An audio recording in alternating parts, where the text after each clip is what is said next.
बेगुनाह असांखे छो थो वञे असांजा APM ने ओए मरी विया आहिनि अलाह मरी विया आहिनि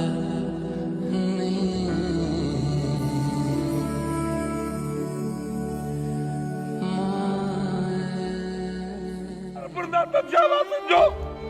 याद रखजो असांजे मस्जिद खे न मोड़ियो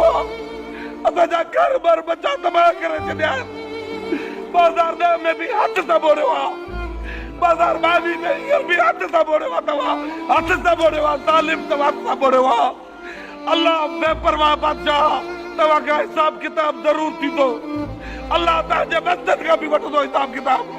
जो तव्हांखे कंहिं शाहवासिन खे हर भेरे असांखे मोड़ियो था सुप्रीम कोर्ट जा जज याद रखजाए तू मरदे तोखा भी हिसाब किताब थींदो तोखा पुछण वारो मालिक यौमिद्दीन और तोखा हिसाब किताब कंदो जे तू कंहिं शइ जो आवाज़ खे तू न खयो हिननि खां पुछ बाज़ार में जेके कट लॻा हिननि बंदनि जे लाइ मरमत लाइ तव्हांखे किरोड़ रुपया मिलिया उहे किरोड़ रुपया काॾे कया अथव हाणे 2022 में जेके तव्हांखे किरोड़ रुपया मिलिया तव्हां कहिड़े शहर ते ख़र्च कया आहिनि हिकु मिशनरी न आई आहे हिकु मिशनरी बि अचे हा त असांजो ख़ैरपुर शाह बची सघे पियो हिकु मिशनरी न आई आहे ख़ुदा वास्ते असांजा शहरी पाण मुरादो वीचारा भॼ टुक पिया कनि इन जे करे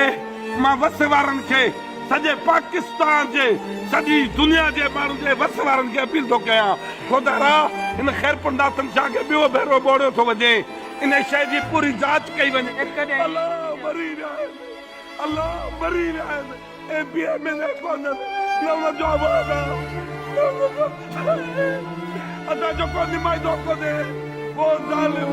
तव्हांखां हिसाब किताब ज़रूर थींदो वो ज़ालिम तव्हांखां हिसाब किताब ज़रूर थींदो असांजो हे आवाज़